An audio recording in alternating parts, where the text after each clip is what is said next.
Hello sir, ಯಾರು phone ಎತ್ತ ಇಲ್ಲ ಸರ್. ಹೊಸ್ತಾ ಬಂದಿರೋ ಕಮಿಷನರ್ ಭಯಕ್ಕೆ ಎಲ್ಲ ಎಸ್ಕೇಪ್ ಆಗ್ಬಿಟ್ಟಿದ್ದಾರೆ. ಈಗ ಏನ್ ಮಾಡೋದು ಸರ್? ಸೇಟು ಎಲ್ಲಿ ತೊಲಗ್ದ? ಫ್ಯಾಕ್ಟ್ರಿಲಿ ಇದ್ದಾರೆ. ಫ್ಯಾಕ್ಟ್ರಿ ಇಲ್ಲ. Hello Dayanand ji, foreign agreement sign ಆಯ್ತಾ? ಇಲ್ಲಯ್ಯ, ಅದ್ರಲ್ಲೊಂದು ಸ್ಮಾಲ್ ಪ್ರಾಬ್ಲಮ್.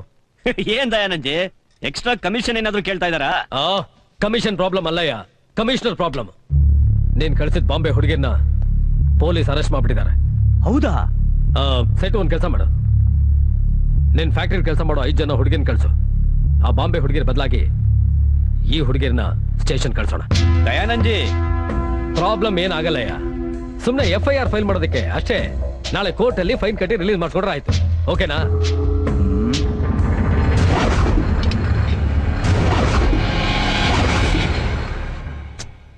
ಏನಯ್ಯ ಯೋಚನೆ ಮಾಡ್ತಿದೀಯಾ?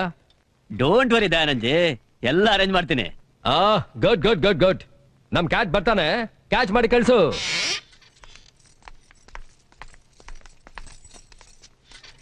Good evening sir. हाँ आओ, देखिए सर ने नया फैक्ट्री ओपन किया है, आप उनके साथ जाइए और वहाँ से अरेंजमेंट्स वगैरह सब देखने के बाद वहाँ से आप घर चले जाइए. ನೀವು ಏನಕ್ಕೆ ಯೋಚನೆ ಮಾಡ್ತಿದ್ದೀರಾ? ನೀವು ಮನೆಗೆ ಹೋಗೋದೇನಾದ್ರೂ ಲೇಟ್ ಆದ್ರೆ ಸರ್ ನಿಮ್ ಮನೆಗೆ ಡ್ರಾಪ್ ಮಾಡ್ತಾರೆ. ಸರಿ ಸರಿ ಸರ್. ಥ್ಯಾಂಕ್ ಯು ಸೆಟ್. It's okay. ಬನ್ನಿ ಕೂತ್ಕೊಳ್ಳಿ. ಡ್ರೈವರ್,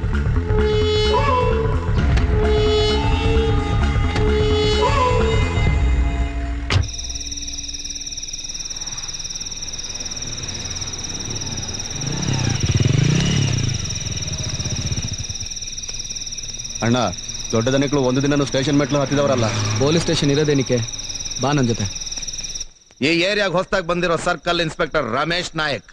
ನಮಸ್ಕಾರ ಸರ್. ಏನೋ ನೋಡ್ತೀಯಾ? ಗುರಾಯಿಸ್ತೀಯಾ? ದಾದಾನ ನೀನು? ನಮಸ್ಕಾರ ಸರ್. ಸರ್, ಏನ್ ನಿಂದು? ನಮ್ಮ ಏರಿಯಾ ಹೆಣ್ಮಕ್ಳು ಎಕ್ಸ್ಪೋರ್ಟ್ ವಾಚ್ ಫ್ಯಾಕ್ಟ್ರಿಲಿ ಕೆಲಸ ಮಾಡ್ತಾ ಇದ್ರು. 8 ಗಂಟೆಗೆಲ್ಲ ಮನೆಗೆ ಬಂದ್ಬಿಡ್ತಾ ಇದ್ರು. ಇವತ್ತು ಇಷ್ಟೊತ್ತಾದ್ರೂ ಬಂದಿಲ್ಲ. ಫ್ಯಾಕ್ಟ್ರಿಗೆ ಫೋನ್ ಮಾಡಿ ಕೇಳಿದ್ರೆ ಅವ್ರು ಅವಾಗ್ಲೇ ಹೊರಟೋದ್ರು ಅಂತ ಹೇಳಿದ್ರು.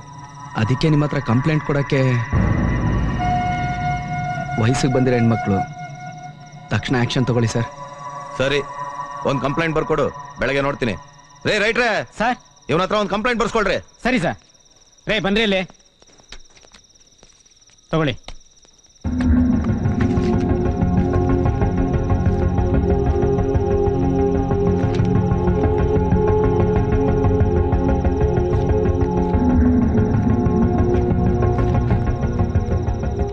ತಗೊಳ್ಳಿ ಸರ್. ಸ್ವಲ್ಪ ಬೇಗ ಆಕ್ಷನ್. ಕಂಪ್ಲೇಂಟ್ ಕೊಟ್ಟಾಯ್ತಲ್ಲ, ಆಕ್ಷನ್ ರಿಯಾಕ್ಷನ್ ನೀನ್ ನನ್ಗೆ ಹೇಳ್ಬೇಡ. ಜಾಗ ಖಾಲಿ ಮಾಡು.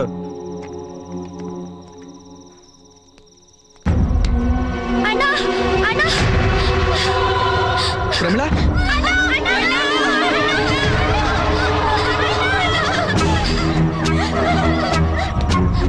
ನೀವೆಲ್ಲ ಹಾಕಿಲಿದ್ರಮ್ಮ? ಗೊತ್ತಿಲ್ಲ ಅಣ್ಣ, ಸುಮ್ಮನೆ ತನ್ನ ಮುಂದಿನ ಹಾಕ್ಬಿಟ್ಟಿದ್ದಾರೆ. ದಯವಿಟ್ಟು ಇಲ್ಲಿಂದ ಕರ್ಕೊಂಡು ಹೋಗಿ ಅಣ್ಣ. ಇನ್ಸ್ಪೆಕ್ಟರ್ ಸರ್, ಇವ್ರೇನ್ ತಪ್ಪು ಮಾಡಿದ್ರು ಅಂತ ಇವ್ರನ್ನೆಲ್ಲ ಸೆಲ್ಲಲ್ಲಿ ಇಟ್ಟಿದ್ರ? ರೋಡಲ್ಲಿ ನಿಂತ್ಕೊಂಡು ವ್ಯಭಿಚಾರಕ್ಕೆ ಪ್ರಪೋಸ್ ಮಾಡ್ತಿದ್ರು. ಅಯ್ಯೋ ದೇವರೇ, ನಮ್ಗೇನು ಗೊತ್ತಿಲ್ಲ ಅಣ್ಣ. ಇವ್ರು ನಮ್ಮ ಸುಳ್ಳು ಸುಳ್ಳು ಹೇಳ್ತಿದ್ದಾರೆ. ಇಲ್ಲ ಸರ್, ಇವರೆಲ್ಲ ತುಂಬಾ ಒಳ್ಳೆ ಹುಡುಗಿರು ಸರ್. ಅಂತ ಕೆಟ್ಟ ಕೆಲಸ ಮಾಡೋರಲ್ಲ. ದಯವಿಟ್ಟು ಬಿಟ್ಬಿಡಿ ಸರ್. ನೀನ್ ಹೇಳ್ದಾಗ ನಾನು ಕೇಳೋಕೆ ನಾನೇ ನಿನ್ ಮನೆ ಕೆಲ್ಸವನಲ್ಲ, ಪೊಲೀಸ್ ಕಣ. ರೈಟ್ ಹೇಳು. ಇಲ್ಲ ಸರ್, ದಯವಿಟ್ಟು ಅವ್ರನ್ನ ಬಿಟ್ಬಿಡಿ, ಇಲ್ಲಾಂದ್ರೆ ಚೆನ್ನಾಗಿರಲ್ಲ. ಏನ್ ಹೆದರ್ಸ್ತೀಯಾ? ಹೆದರ್ಸ್ತೀಯಾ? ಇಷ್ಟಕ್ಕೂ ನಿನಗೂ ಅವ್ರಿಗೆ ಏನೋ ಸಂಬಂಧ? ನಾನು ಅವ್ರ ಗಂಡ ಸರ್. ಅಣ್ಣನ ಅಥವಾ ಮಾಮನ? ದಾದಾಗಿರಿ ಮಾಡ್ತೀಯಾ? ಬಿಡಲ್ಲ ಕಣ. ಏನೋ ಮಾಡ್ತೀಯಾ? ಕಮಿಷನರ್ ಕಂಪ್ಲೇಂಟ್ ಮಾಡ್ತೀನಿ. ಕಮಿಷನರ್ ಕಂಪ್ಲೇಂಟ್ ಮಾಡ್ತೀಯಾ? ಮಾಡೋಗೋ. ಅದ್ ಹೆಂಗ್ ಬಿಡಿಸ್ಕೊಂತೀಯ? ನಾನ್ ನೋಡ್ತೀನಿ, ಮಾಡೋಗೋ. ಏನ್ ಸರ್? ಏನೋ ಹಾಗೆ ನೋಡ್ತೀಯಾ? ಏನ್ ಸರ್ ಹಿಂಗೆಲ್ಲ ಮಾತಾಡ್ತೀವಿ? ಸುಮ್ನೆ ಹೋದ್ರೆ ಸರಿ, ಇಲ್ಲಾಂದ್ರೆ ಒದ್ದು ಒಳಗಾಕ್ಬಿಡ್ತೀನಿ. ಸರ್, ನನ್ ಮಾತು ಕೇಳಿ ಸರ್. ನಿನ್ನ ಮಾತು ನಾನ್ ಕೇಳ.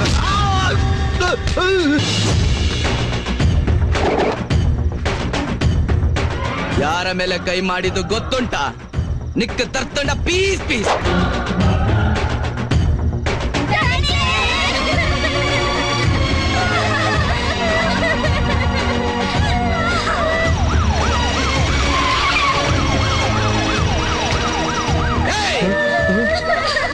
ಸರ್ ಬೇಡ ಸರ್, ಅವನ್ನ ಬಿಟ್ಬಿಡಿ. ಅವನಿಗೆ ನೀವ್ ಯಾರು ಗೊತ್ತಿಲ್ಲ ಸರ್.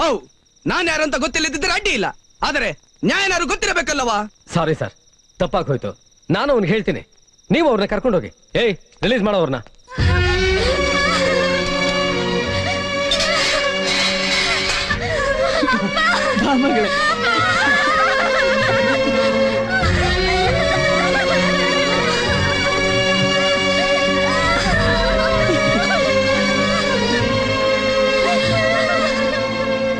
ರೇ, ಬುದ್ಧಿ ಇಲ್ವೇನ್ರಿ ನಿಮ್ಗೆ?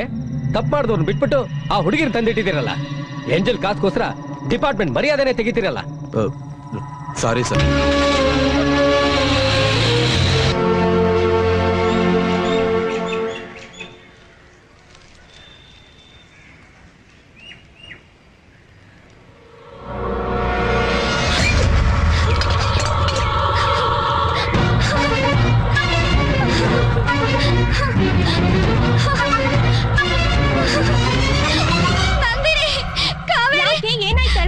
ಹೋಯ್ತು ಕಣೆ, ನಮ್ಮ ಮಾನ ಮರ್ಯಾದೆಲ್ಲ ಬೀದಿ ಪಾಲಾಗೋಯ್ತು.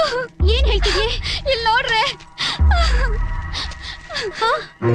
ಅಯ್ಯೋ, ಇದನ್ನ ನೋಡಿದ್ರೆ ಅಪ್ಪ ಅಮ್ಮ ನೇಣ್ ಹಾಕೊಂಡು ಸತ್ತು ಹೋಗ್ಬಿಡ್ತಾರೆ ಕಣ್ರೆ. ಹೊರಗಡೆ ಹೇಗ್ರಿ ತಿರ್ಗಾಡೋದು? ಇದೆಲ್ಲ ಅಕ್ಕಪಕ್ಕದವ್ರಿಗೆ ಗೊತ್ತಾದ್ರೆ ಹೇಗ್ರೆ ಮುಖ ತೋರ್ಸೋದು?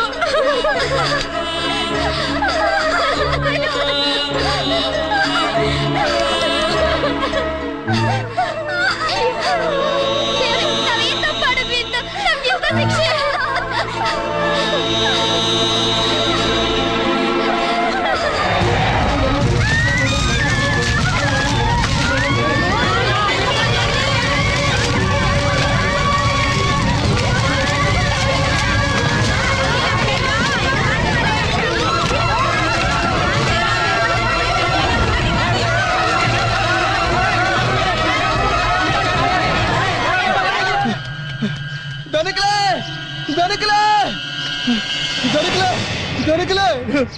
ರಾತ್ರಿ ಪೊಲೀಸ್ ಸ್ಟೇಷನ್ ಬರ್ತದ ನಮ್ ಪೌಂಜೋಕ್ಲು ಪೂರ್ತಿ ಬೆಂಕಿ ಹಚ್ಕೊಂಡ್ರು ದನಕ್ಲೆ. ಎಲ್ಲ ಒಟ್ಟಿಗೆ ಸುಟ್ಟು ಅದ್ರ ದಾಂಡೆ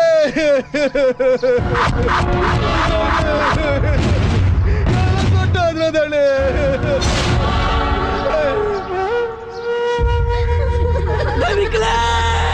ನೋಡಿ ನನ್ನ ಮಗಳ ಸ್ಥಿತಿ ನೋಡಿ ದನಿಕ್ಲೆ.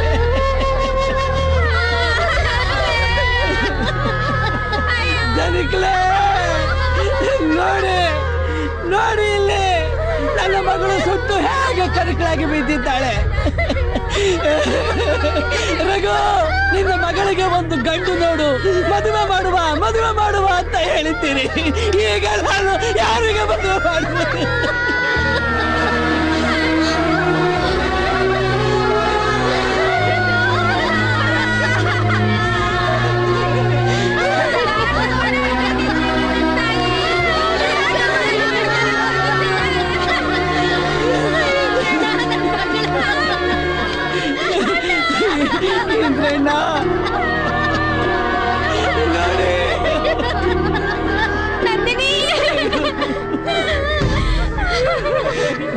ಇದ್ರಲ್ಲಿ ನಮ್ದೇನು ತಪ್ಪಿಲ್ಲ ದಣಿಕ್ಲೆ.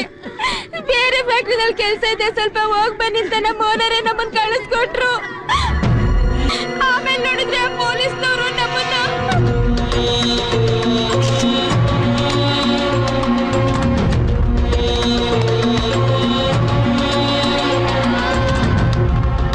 ಇಷ್ಟಕ್ಕೆಲ್ಲ ದಯಾನಂದ್ ಕಡೆಯವರು ಮತ್ತೆ ಪೊಲೀಸ್ನವರೇ ಕಾರಣ ದಣಿಕ್ಲೆ. ಆರೋಪಿ ದಯಾನಂದ್ ತನ್ನ ವ್ಯಾಪಾರದ ಅಭಿವೃದ್ಧಿಗಾಗಿ ಮತ್ತು ಸ್ವಾರ್ಥ ಸಾಧನೆಗಾಗಿ ಅನೈತಿಕ ಮಾರ್ಗವನ್ನು ಅನುಸರಿಸಿ ಪ್ರಮೀಳಾ, ಕಾವೇರಿ, ನಂದಿನಿ, ಜಮೀಲಾ ಮತ್ತು ಮಾರ್ಗರೇಟ್ ಎಂಬ 5 ಅಮಾಯಕ ಹೆಣ್ಣುಮಕ್ಕಳ ಮೇಲೆ ವೇಶ್ಯಾವಾಟಿಕೆಯ ಆರೋಪ ಹೊರಿಸಿ ಅವರನ್ನು ಪೊಲೀಸರು ಅಕ್ರಮವಾಗಿ ಬಂಧಿಸುವಂತೆ ಮಾಡಿ ಅದರಿಂದ ಮನನೊಂದ ಯುವತಿಯರು ಆತ್ಮಹತ್ಯೆ ಮಾಡಿಕೊಳ್ಳಲು ಪರೋಕ್ಷವಾಗಿ ಕಾರಣನಾಗಿರುವುದು ಸಾಕ್ಷ್ಯಾಧಾರಗಳಿಂದ ರುಜುವಾತಾಗಿರುವುದರಿಂದ ಐಪಿಸಿ ಸೆಕ್ಷನ್ 304 ಪ್ರಕಾರ ಆರೋಪಿಯನ್ನು ಅಪರಾಧಿ ಎಂದು ತೀರ್ಮಾನಿಸಿ ಘನ ನ್ಯಾಯಾಲಯವು 10 ವರ್ಷಗಳ ಕಠಿಣ ಶಿಕ್ಷೆಯನ್ನು ವಿಧಿಸಿದೆ.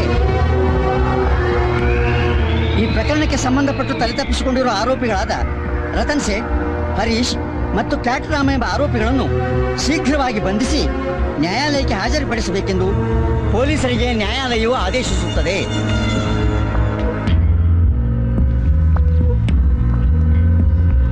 ಸರ್, ಏನು? ದಯಾನಂದ್ ಕಡೆಯವರಿಗೆ ಕಾಕಿ ಡ್ರೆಸ್ನವರು ಕರಿ ಕೋಟ್ನವರು ಅಂದ್ರೆ ಒಂದ್ ಚೂರು ಭಯ ಇಲ್ಲ. ಅದೇ ರಾಯಣ್ಣನ ಕಡೆಯವರು ಅಂದ್ರೆ ಭಯ ಇದೆ. ಯಾವುದಕ್ಕೂ ನೀವು ಅವ್ರನ್ನ ನೋಡೋದು ಒಳ್ಳೇದು. ಒಬ್ಬ ರೌಡಿಗೆ ಹೆದರ್ಕೊಂಡು ಇನ್ನೊಬ್ಬ ರೌಡಿ ಹತ್ರ ರಕ್ಷಣೆ ಕೇಳು ಅಂತೀರಾ? ಇಲ್ಲ ಸರ್, ದಯವಿಟ್ಟು ನಮ್ಮ ಮಾತು ಕೇಳಿ. ನಮಗ್ ಮುಂಚೆನೆ ರಾಯಣ್ಣನ ಕಡೆಯವ್ರು ಬಂದಿರ್ತಾರೆ. ಅದೆಲ್ಲ ಏನು ಬೇಡಿ, ಇಬ್ಬರು ಕಾನ್ಸ್ಟೇಬಲ್ ಮನೆ ಹತ್ರ ಡ್ಯೂಟಿಗೆ ಹಾಕಿ. ಆಯ್ತು ಸರ್.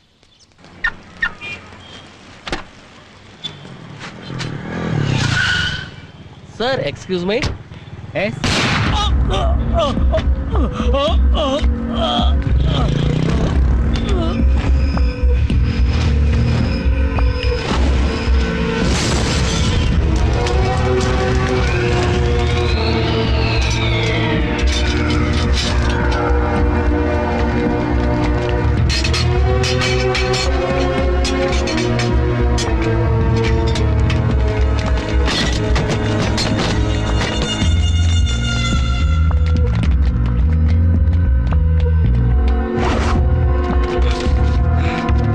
ಯಾರು ಕಾಣಿಸ್ತಾ ಇಲ್ಲ, ಎಲ್ಲ ಎಸ್ಕೇಪ್ ಆಗ್ಬಿಡವ್ರೆ. ಬಂದ್ರು